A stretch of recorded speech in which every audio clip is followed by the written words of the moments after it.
I haven't seen any evidence that says that he's the shooter. So that's, like I said earlier, and I wasn't kidding around. A couple of things. If you're going to report something, report it accurately. And remember, and this is not just a small thing, the fundamental concept of American justice is the presumption of innocence, and until you're proven guilty beyond a reasonable doubt. And I've seen zero evidence at this point.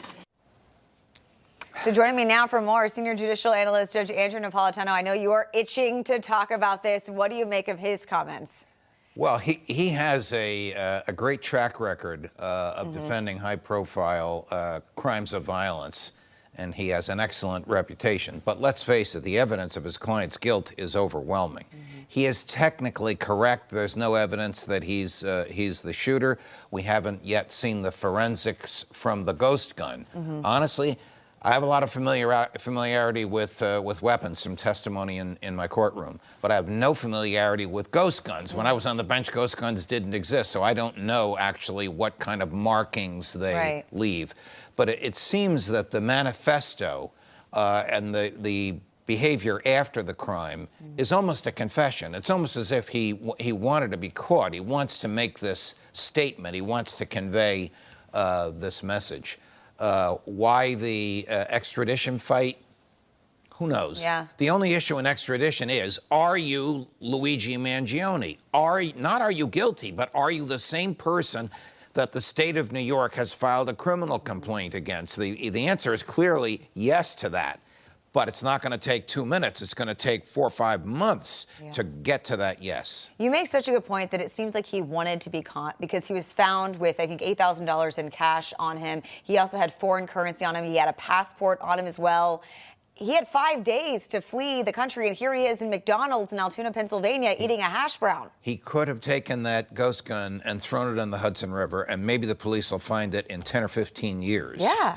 But he did want to be caught. He did want to start this conversation, which we're now unfortunately having. I say unfortunately because a human being, an innocent human being, has been assassinated in order to trigger this conversation. I have to tell you, it's very, very unsettling to see what I see on social media. Very unsettling that any rational person could think this kind of a murder is justified. Yeah, it's really sick when you see some of the comments. I can't read any of them because I don't understand. So obviously the battle now is to get him extradited back to New York. And New York saying that he will be charged right now with second-degree murder. Why not first-degree murder, and could that change? Yes, it can change. Okay. In order to extradite him, there has to be a criminal complaint filed here. In order to hold him in Pennsylvania, there has to be a criminal complaint filed there.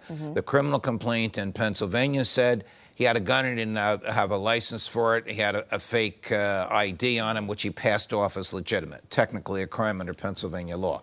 The charge here is second-degree murder. That is enough to trigger the extradition. Okay. It will eventually be first-degree murder once the district attorney has all of the evidence before him. The DA probably doesn't have any evidence at this point because the police are still amassing it. The DA will get all the evidence. The police will present it tied up with a ribbon and a bow on. That's how much evidence they have in this case, metaphorically speaking.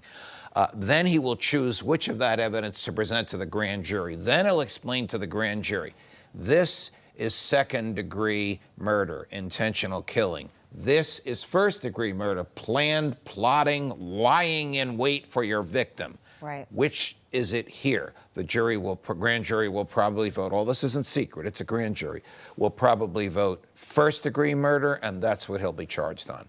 In the old days, it was capital murder, but New York doesn't have a death penalty. And that carries life in prison without parole, correct? First-degree murder, yes, life in prison without parole. Starting at age 26. All right. Wow. There we go. Judge, thank you so much. You're welcome. Information. Truth is freedom.